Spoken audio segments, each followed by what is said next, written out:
saine a pour objectif principal de contribuer à la transparence et la redevabilité des dépenses dans le secteur de l'agriculture, la sécurité alimentaire et nutritionnelle au Sénégal. C'est une action complémentaire de l'appui budgétaire de l'Union européenne à l'État du Sénégal. Donc, financé par l'Union européenne, via le ministère de l'économie et des finances, et dont l'exécution est confiée au Centre de suivi écologique CSE. Le principal résultat attendu du projet est la mise en place d'une plateforme de cartographie des indicateurs de performance. Ces indicateurs sont définis et renseignés par les services compétents. Alors, le projet AgriSan, il est important de rappeler que ce projet AgriSan intervient dans un des 3 secteurs de concentration de la coopération de l'Union européenne avec le Sénégal. Il s'agit du développement rural, de la sécurité alimentaire et nutritionnelle. Nous avons mobilisé des ressources pour mettre en œuvre un appui budgétaire, un appui aux réformes sectorielles. Et ce projet AgriSan, soutenu par l'Union européenne, a pour objectif d'apporter une aide complémentaire aux acteurs, aux partenaires de mise en œuvre de ce projet. En particulier le ministère de l'Agriculture, le ministère de l'Environnement, le secrétariat exécutif du Conseil national de sécurité alimentaire et une série d'autres acteurs.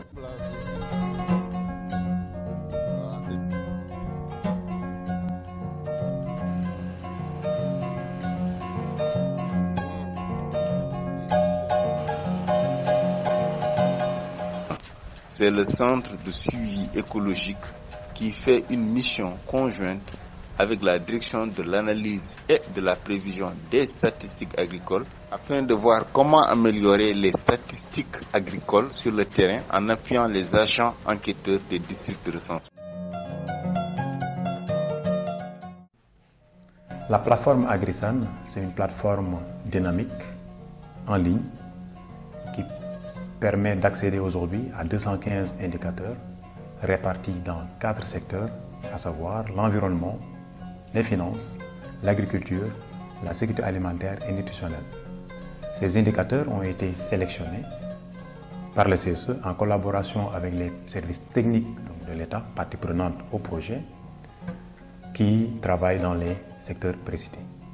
Les activités menées lors de la mise en place de cette plateforme ont été encadrées par un comité technique au sein duquel ont été regroupés le Centre de suivi écologique ainsi que les partenaires techniques de l'État, la FAO, le PSONFED et même l'Union européenne qui a eu à assister à toutes les rencontres.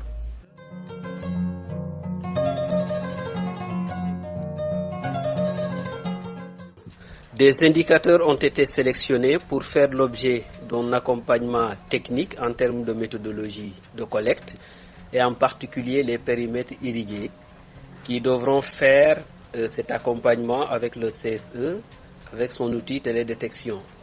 Sur le terrain, effectivement, cette confrontation a été faite avec les images sur carte, les images satellitaires que nous avions eues, ont été confrontées à la réalité de terrain et dans bien des cas, en fait, ce que les images avaient reflété était justement confronté sur le terrain.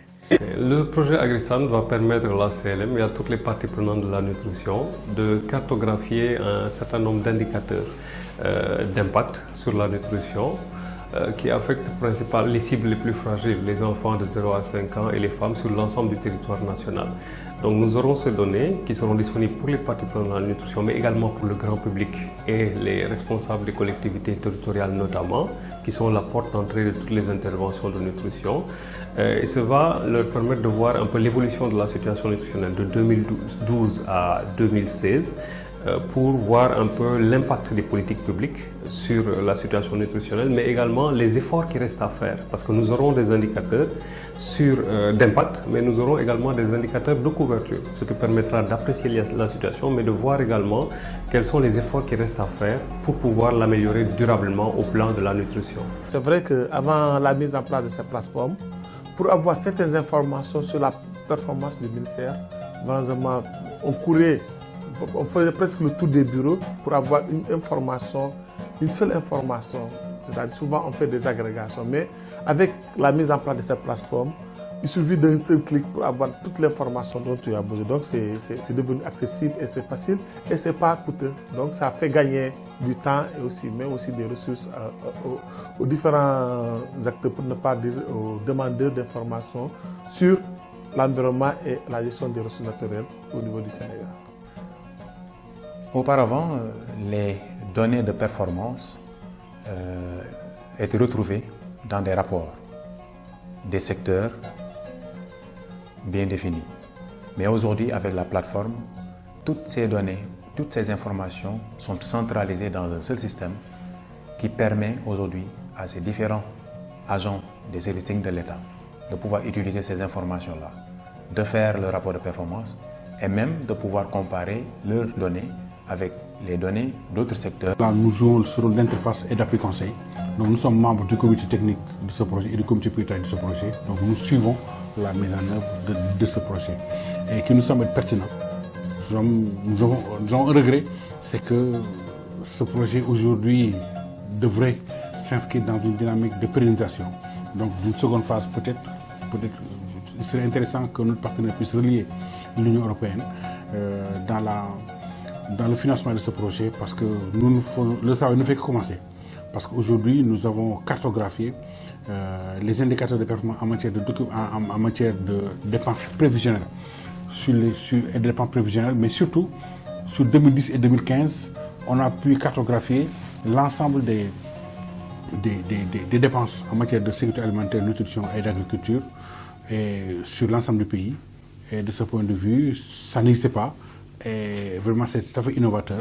Donc, il serait intéressant, au moment où on est en train d'élaborer le DPTSA 2, de continuer dans ce sens-là. Mais bon, nous sommes sûrs que les autorités nous auront entendus et feront appel aux partenaires pour nous soutenir dans cette démarche et pour pouvoir pérenniser les activités de ce projet qui nous semble être très pertinent. Pour accéder à la plateforme, c'est très simple parce que c'est une plateforme libre destinée au grand public. Donc il suffit de taper www.agrisan-sn.net. On n'a pas besoin de mot de passe pour utiliser les données de la plateforme. Par contre, puisque c'est une plateforme qui est gérée par les services techniques de l'État, ou en tout cas les points focaux qui sont dans ces services techniques de l'État, pour renseigner ces indicateurs-là de manière périodique, eux, ils ont besoin d'un identifiant et d'un mot de passe pour pouvoir faire ce travail-là. Bien entendu, ils sont aussi contrôlés par un administrateur qui est actuellement basé au CSE, qui aussi a besoin d'un identifiant et d'un mot de passe pour pouvoir les contrôler. On s'est adressé au Centre de suivi écologie parce qu'il dispose d'une expertise, d'une compétence unanimement reconnue sur une très longue période, plus de 25 ans, qui en font un partenaire privilégié de l'administration, mais aussi des partenaires techniques et financiers qui interviennent dans le domaine de la sécurité alimentaire et nutritionnelle, mais aussi des questions environnementales liées, par exemple, au changement climatique, comme la dégradation des sols. Donc, le CSE est un partenaire incontournable et c'est la raison pour laquelle nous l'avons choisi pour la mise en œuvre de ce projet AgriSan. Nous nous réjouissons de l'implication du ministère de l'Environnement et du Développement durable à travers ces deux directions phares que sont la direction de la planification et de la veille environnementale et la direction des eaux et forêts, chasse et conservation des sols qui fournissent des données en matière de ressources naturelles. Et c'est l'occasion, au nom de M. le ministre de l'Environnement et du Développement durable, de remercier l'Union européenne qui accompagne aussi le ministère de l'Environnement. Dire aussi un mot sur le centre de suivi écologique qui est un centre de référence. Parce que comme vous le savez, ce centre aide beaucoup les décideurs à travers des documents et des productions scientifiques de qualité qu'ils fournissent aux autorités supérieures, qu'ils fournissent aux partenaires, mais qu'ils fournissent à tous les acteurs qui sont impliqués dans la gestion des ressources naturelles. Je peux citer la production de l'annuaire, qui est vraiment un document de référence, qui réunit l'ensemble des données concernant pratiquement tous les secteurs de la vie. Les cartes qu'ils produisent, les données géomatiques, les données satellitaires, bref, tout ce dont on a besoin pour suivre vraiment l'évolution des ressources naturelles. Et c'est l'occasion, encore une fois, de féliciter son directeur général et l'ensemble de ses collaborateurs ainsi que tous les partenaires qui l'accompagnent pour la réussite de sa mission. La plateforme est actuellement opérationnelle et mise en ligne. Ainsi, par ma voix et au nom du directeur général du Centre de suivi écologique Dr Aziz Touré, le Centre de suivi écologique remercie vivement le ministère de l'économie et des finances, l'Union européenne et tous les services techniques partenaires qui ont activement contribué à la mise en œuvre et au succès du projet.